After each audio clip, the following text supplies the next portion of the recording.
Médecins sans frontières a présenté ce vendredi 24 juillet 2026 à Kinshasa son rapport annuel 2025.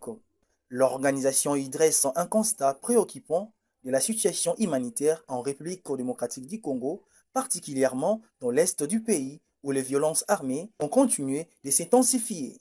Selon Médecins sans frontières, l'année 2025 a été marquée par de nouveaux déplacements massifs de population, un accès limité aux soins de santé, une recrudescence de violences sexuelles et la persistance de plusieurs épidémies, notamment la rougeole, le choléra, les mpox et Ebola.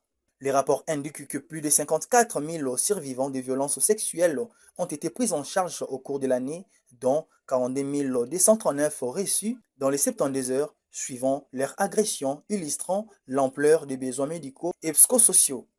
L'organisation rappelle également la nécessité de protéger les structures sanitaires et le personnel médical dans les zones de conflit afin de garantir un accès sécurisé aux soins pour les populations affectées.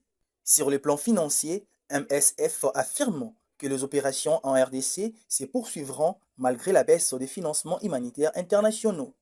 Grâce à un financement principalement assuré par les dons des particuliers, son budget en RDC est resté stable par rapport à 2024 et devrait être maintenu en 2026. Il s'aide de rappeler que l'organisation réaffirme son engagement à poursuivre son assistance médicale auprès des populations touchées par les conflits. La première ministre et chef du gouvernement, Judith Suminwa Tuluka, poursuit sa mission dans l'espace Grand Oriental pour évaluer et renforcer la riposte contre l'épidémie d'Ebola. Après une première étape à Kisangani, elle s'est rendue à Bunia avant de rejoindre ce vendredi avant-midi Mongwalu, principal foyer de l'épidémie. À Bunia, Judith Suminwa a échangé avec les autorités provinciales, le responsable sanitaire et le partenaire de la riposte afin de faire le point sur les actions engagées et les principaux défis sur le terrain. J'étais ce matin à Kisangani. Comme vous savez, Kisangani aussi a été touché et Kisangani est un épicentre parce que, c'est pas un épicentre encore heureusement, mais étant donné sa position stratégique, économiquement et d'un point de vue transport, c'est vraiment la voie de sortie de l'Est vers l'ensemble du pays et particulièrement du Kinshasa. Il était important de voir ce qui se passe là-bas et comment la riposte est prise en charge. Donc nous avons pu faire un certain nombre de constats et voir un peu comment on peut améliorer les choses. Mais sur base des informations que j'ai reçues, notamment de la division santé du ministre provincial de la Santé, mais aussi des partenaires, qui m'ont dit vraiment qu'il y a eu un grand travail qui a été fait. Il faut juste que maintenant certains équipements arrivent, etc. Et surtout travailler sur la sensibilisation au niveau des communautés, mais aussi des enterrements sécurisés, sécurisés. Et donc ici, en Ituri et précisément à Bunia, nous voulons faire aussi le même constat, soutenir la population, montrer que le gouvernement est avec vous. La chef du gouvernement, Judith Suminwa, poursuit désormais sa mission à Mongwalu, où elle attend renforcer la coordination des interventions et réaffirmer l'engagement du gouvernement aux côtés des populations affectées par cette épidémie.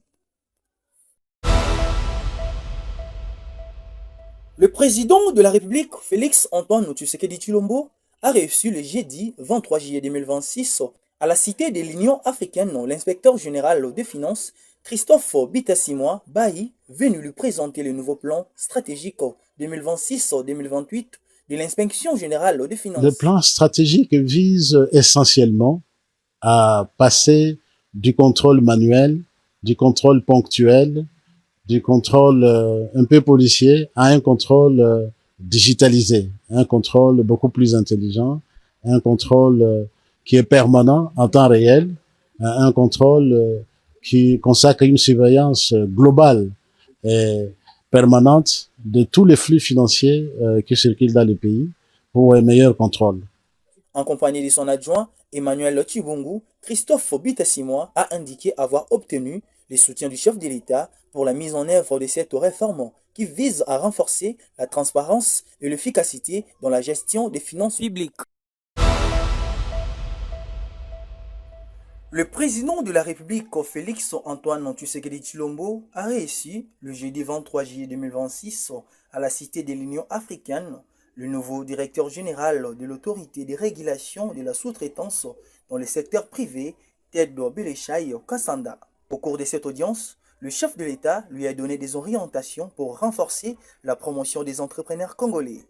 Le président m'a dit que je dois être ferme parce que les gens sont mal habitués, les sociétés principales sont mal habituées à rouler les Congolais, à contourner la loi.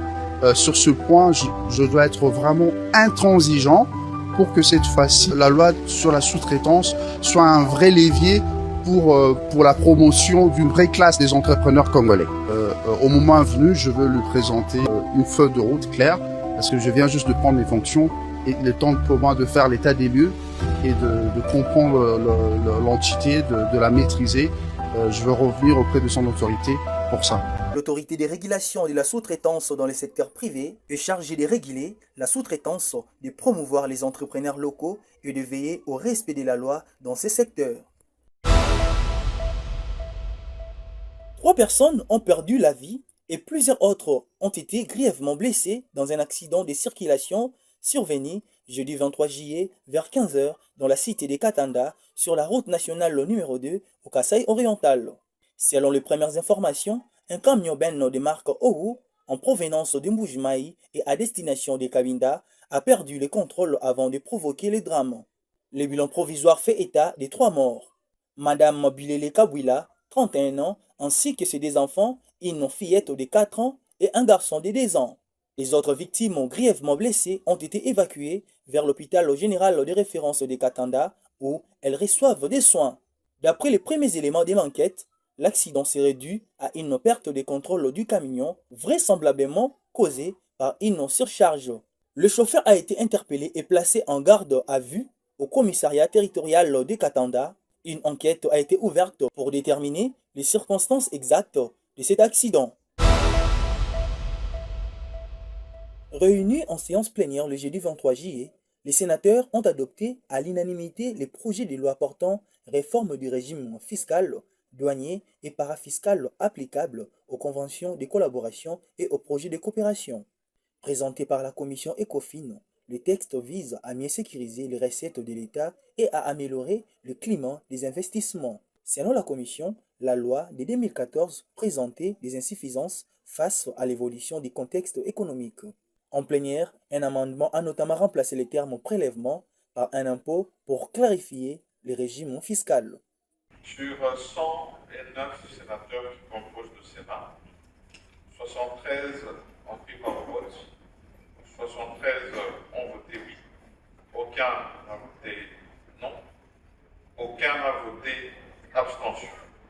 En conséquence, le Sénat vote le projet de loi modifiant et complétant la loi numéro 14/005 du 11 février 2014 portant régime fiscal, douanier, parafiscal, des recettes non fiscales et de change applicables aux conventions de collaboration et aux projets de loi de coopération. Je signale que ce projet de loi n'est pas voté en des termes identiques par nos 2 chambres, ainsi conformément aux articles 135 alinéa 2 de la Constitution et 138 alinéa 2 de notre règlement intérieur, une commission mixte paritaire sera mise en place. Comme l'Assemblée nationale l'avait voté en des termes différents, le texte est renvoyé à une commission mixte paritaire pour harmonisation. Avec cette adoption, le Sénat réaffirme sa volonté d'accélérer les réformes jugées prioritaires avant la clôture de la session extraordinaire. Conducteur, vous pouvez laisser les passages aux piétons. Ce ne sont pas des transformateurs sortis d'un film hollywoodien, mais une invention 100% congolaise. Derrière ce célèbre robot roulage intelligent qui régule les boulevards de la capitale, il y a une femme, une ingénieure en électronique, Thérèse Isaï Kirongozi. Face au chaos routier, elle n'a pas attendu une solution venue d'ailleurs. Avec son association d'ingénieurs, elle a conçu des robots autonomes alimentés par l'énergie solaire capables de verbaliser et de sécuriser nos routes. Quand vous remarquez, le robot a des caméras de surveillance. Il prend en temps réel tout ce qui se passe ici et il enregistre en ordre. Thérèse prouve à toute une génération et surtout aux jeunes filles que la technologie et l'intelligence artificielle s'écrivent aussi en lingala, en swahili, en français directement depuis Kinshasa. Sa grande leçon, n'attendons pas qu'on vienne réparer nos villes, inventons nos propres solutions, les génies est ici. Abonne-toi sur Congo 24 Télévision pour soutenir l'innovation congolaise.